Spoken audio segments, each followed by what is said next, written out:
Salouété Kondiskipouli. Petite nouveauté sur la chaîne, désormais je ferai mes vidéos de cette manière, en face caméra. Après plusieurs tests, je me suis rendu compte que c'était la manière la plus simple pour moi et finalement la manière la plus drôle de faire mes vidéos. Donc du coup, on fait comme ça, n'hésitez pas à me dire si c'est bien, s'il y a des choses à améliorer, évidemment, tous les conseils sont preneurs. Bon visionnage à vous.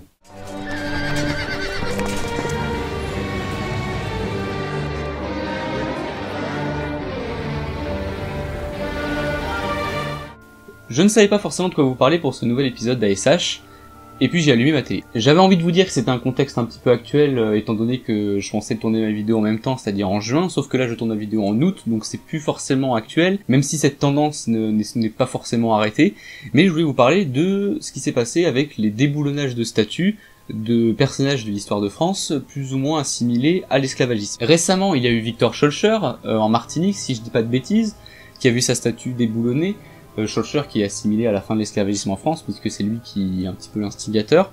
Mais moi je voulais surtout vous parler de la fameuse statue de Colbert à l'Assemblée nationale, qui a été la cible de tags, le bonhomme étant lui aussi assimilé à l'esclavagisme, à cause de son fameux code noir promulgué en 1685, et c'est ce dont on va parler aujourd'hui.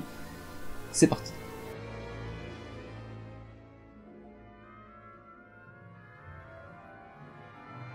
Jean-Baptiste Colbert, pour ceux qui ne connaissent pas, c'est un des ministres les plus célèbres du règne de Louis XIV. Il est né en 1619, et il est nommé par le roi intendant des finances en 1661. Donc en fait, l'ordre que lui donne le roi, c'est d'unifier le droit français. Parce qu'en fait, pendant le règne de Louis XIV, le droit, il n'est pas écrit. Il n'y a pas des codes, des gros codes, avec écrit telle règle pour les interactions dans le royaume.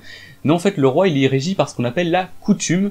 La coutume, en fait, c'est une sorte de droit où le droit se fait par répétition. En gros, si depuis un siècle on fait telle chose pour une telle interaction, et bah du coup c'est comme ça que ça marche, c'est devenu une règle de droit. Et du coup en fait le royaume de France il est régi par ses coutumes, et le problème avec ces coutumes c'est que ce ne sont pas les mêmes partout.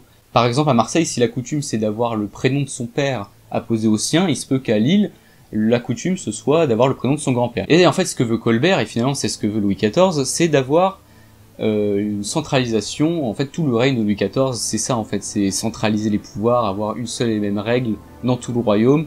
Voilà, c'est un peu la folie des grandeurs de Louis XIV que vous connaissez, et du coup en gros il charge Colbert d'unifier le droit. Donc Colbert à partir de 1667 il va commencer à élaborer ce qu'on appelle les ordonnances de Colbert, avec pour commencer l'ordonnance civile. Du coup après bah on l'arrête plus, hein, ordonnance criminelle, ordonnance des eaux et forêts, ordonnance commerciale, et du coup le fameux code noir promulgué en 1685, soit 2 ans après sa mort. Et du coup ce travail de législation de Colbert, en plus d'unir le droit français, il permet d'aménager le royaume et de le moderniser. Ainsi donc, quand Colbert élabore ses ordonnances, il doit s'occuper de toutes les interactions qu'il y a dans son pays.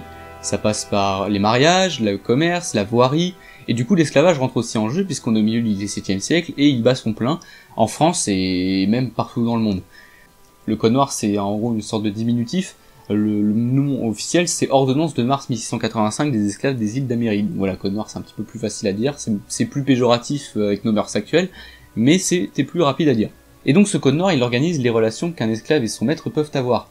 Évidemment je vous le cache pas, elle est extrêmement dure, on organise son logement, son émancipation, son traitement aussi en cas de désobéissance par exemple, bref, toutes les interactions que peuvent avoir un maître et son esclave et un maître. Ainsi donc, le code noir et toutes les législations apparentées, parce qu'il n'y a pas un mais des codes noirs, ça prendra fin en 1848 avec le décret Schœlcher dont je vous parlais tout à l'heure. Donc on peut voir le contexte qui voit la mise en place de la législation écrite de l'esclavage en France par Colbert.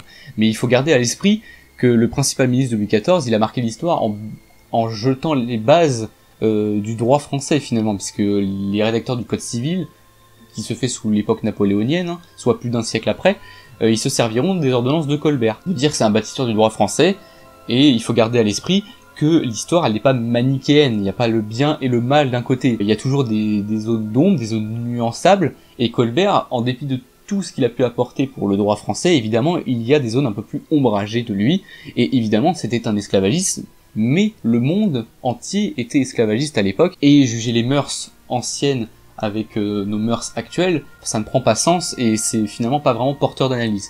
Merci d'avoir regardé cette vidéo, évidemment si elle vous a plu, n'hésitez pas à lâcher un petit poliché sur Zoom, n'hésitez pas évidemment à vous abonner si ce n'est pas encore fait.